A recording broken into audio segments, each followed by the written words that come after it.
This is Eagle Owl, and today I'll be talking about the Giants. They will regret letting Saquon go. Also, Blankenship continues to thrive. And lastly, Jalen Hurts is the best QB in the NFC East. But let's get straight into it. All right, man. Let's hop straight into it. Let's talk about Saquon Barkley. And before I go into details why the Giants will regret letting Saquon go, PFF is a joke, man. But shout out to Blankenship. Shout out to the guys that got a high grade. But PFF is a complete joke. Let me show you this chart of the offensive players. Okay, so you have Lane Johnson with an 84.8. Not mad at that. Devontae Smith with an 84.6. Not mad at that. AJ Brown with an 83.4. Jordan Mailata with an 80 flat. Then you had Landon Dickerson with a 75.5. Mekhi Becton with a 73.8. Cam Jurgens with a 68.7. Kenneth Gainwell with a 63.9. Saquon Barkley with a 58. Dallas Goedert 56. Johnny Wilson with that 55.3. Jahan Dotson 51.6. Grant Calcaterra 50. Then Jalen Hurts with a 29.8. It was too extreme for me, man, because Jalen Hurts was bad, but he wasn't like a F bad. I'll say like more like a C minus ish. And then Saquon there. And then you have Kenneth Gainwell above him. And this is no knock on Kenneth Gainwell, because Kenneth Gainwell, when he came in, he made positive plays. But Saquon was easily the best player on the field. And for him to be in the mid tier, that makes absolutely no sense. Absolutely no sense at all. I look at that like how I'm about to overreact to it. Then I sat back and thought about it. I'm like, if y'all consider him having over 100 plus yards, 3 touchdowns, almost 4 as a mid game, what do you expect for him to do, or what do you think he would do if he had a great game in y'all terms? It makes absolutely no sense. But the Giants going to regret letting this guy go, man. They're going to regret letting Saquon go. So there's a tracker out right now. Saquon got 3 touchdowns. Giants got 0 touchdowns. And I watched that game. I had Red Zone on too as well. And I said this about the Giants. Without Saquon, there's no offense. There's no offense. We got Malik Neighbors and this. I'm like, look, man, y'all have no offense without Saquon. Ironically, the team that got Daniel Jones paid is the team that knocked him off today to show why he shouldn't have got paid, the Minnesota Vikings. And they had Sam Darnold looking great. And Daniel Jones is just not good. He's not good at all. And if he continues this streak, they have to get Drew Lock a chance. I think that's who the backup quarterback is. And Drew Lock is terrible too. So, Giants, man, I think Saquon got the last laugh on this one. I think it's going to be some clean house. Head coach going to get fired. GM is going to get fired because Saquon is going to have a hand in that. And then plus Daniel Jones is playing bad. And then y'all saying like it's Daniel Jones season. He is terrible. Terrible. You should have kept Saquon and got another quarterback. It should have been that way. Daniel Jones is not a starting QB in this league. He's a second string at best. I was going to say third string, but he's a second string at best. He's not a starter. He wasn't worth the money. Cut y'all losses. And y'all going to have to get somebody else, man. Y'all simply going to have to get somebody else. He's just not good. It's not good at all. But, hey, it's funny watching them fail. It is. It definitely is. And then you got Giants fans doing this after the game. Hey, I need $1 million. I need $1 million. I need $1 million, Daniel. I need $1 million, Danny. I need $1 million. Give me a... You stop.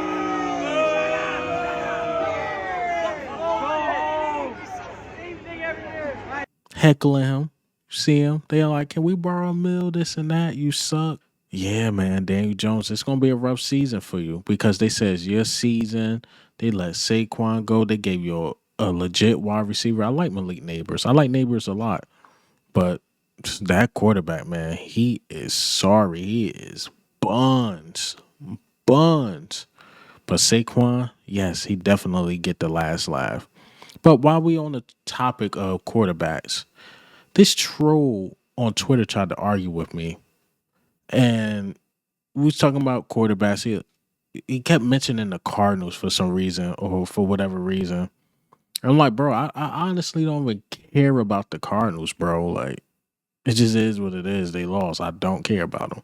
They like, Dak Prescott is the best quarterback in your division anyway. I just like, are you serious? I almost wrote a message to him, but I'm like, I'm gonna just leave it alone, bro.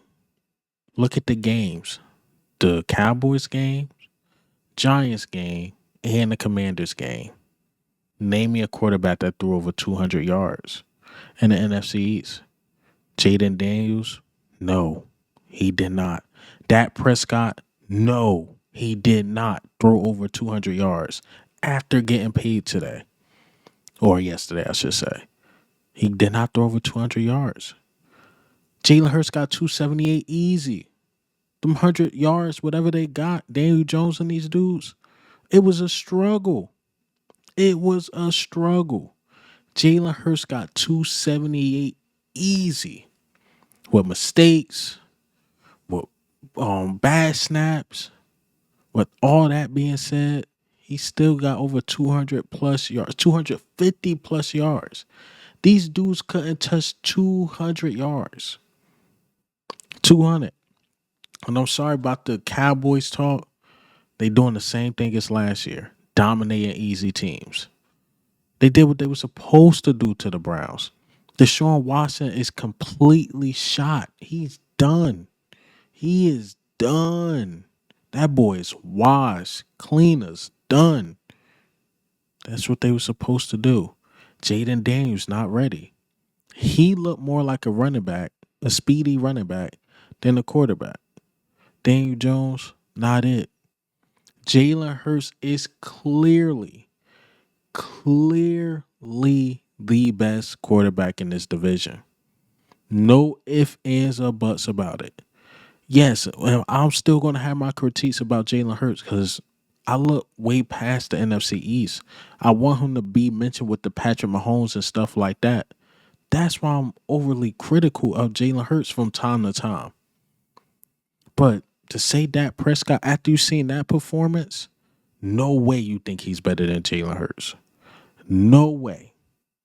The ball might come out a little bit more pretty, but I seen a lot of dinking and dacking. I ain't really see no bombs like that. I seen him get the ball to his playmakers, and they made plays. But it was a lot of dinking and dacking, big dog. He ain't it. Daniel Jones ain't it. And Jaden Daniels, not it. They not messing with my boy Jalen Hurts at all. After a bad game, they not messing with him. Mind you, the Browns dropped like 3 picks. But we're going to leave that alone. We're going to leave that alone. The Browns dropping 3 picks. We just going to leave that alone. Cool. But at the end of the day, Jalen Hurts is the best quarterback in this division. No ifs, ands, or buts about it. I don't even know how the Cowboys fans leave that game feeling happy. I mean, you're happy that you won, but if I was a Cowboys fan, I'm like, this is the same thing. Special teams had to get points. Defense had to get turnovers for you to blow them out. If it was a Deshaun Watson versus Dak Prescott, a good Deshaun Watson, if we got Deshaun Watson like 4 or 5 years ago, Deshaun Watson, that would have been easy work. But Deshaun Watson just not it. He's not it. And I think Jameis Winston better than him. They got to bench Deshaun Watson. But let him play when we played him on Philadelphia. Let Deshaun Watson play. But after the Eagles game, I could do whatever y'all want. But these dudes ain't messing with Jalen, man. I watch the games. Want to blame Russ? Cool. I literally watch these games, and none of these teams scare me, man. They might be right. The Eagles, the Packers, Packers, Ravens, and Chiefs, the teams that play Thursday and Friday, are the top tier teams. Rest of these other teams, I don't see it.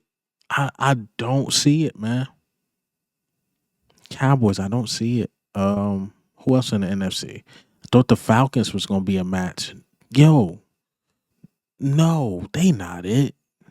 Nasty. I mean, the Saints, they played the Carolina Panthers. They did what they were supposed to do, but they don't scare me either. They might be competition. They don't scare me either. I'm watching the Rams and the Detroit Lions. It's okay. I don't really see nothing scary though. I don't see who gonna stop our offense though. I don't see who's better than Jalen Hurts though. I don't, especially now on the NFC side. Not at all. So that's my thoughts about the quarterbacks, and I got to talk about Reed Blankenship, man. I got to salute Reed Blankenship, the highest graded Philadelphia Eagles. Even though I think the list is trash, because I mean, man, they did Jalen Carter dirty. I mean, I think Murrow Dramo had a better game than what was graded dirty.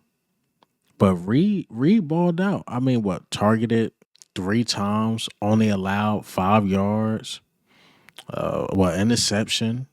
So he did his thing. My thing about Reed Blankenship is that he needs CJ Gardner Johnson. While PFF and all this say CJ Gardner Johnson had a bad game or whatever, he needs like a really good safety to play next to him to ball out. Because I seen last year when he was called upon to be the guy, it was flip floppy. 1 minute you get a good Reed Blankenship, the next it's like we need another safety in here. So I mean he needs CJ man, and he somewhat admitted it in his interview. Let me play this clip.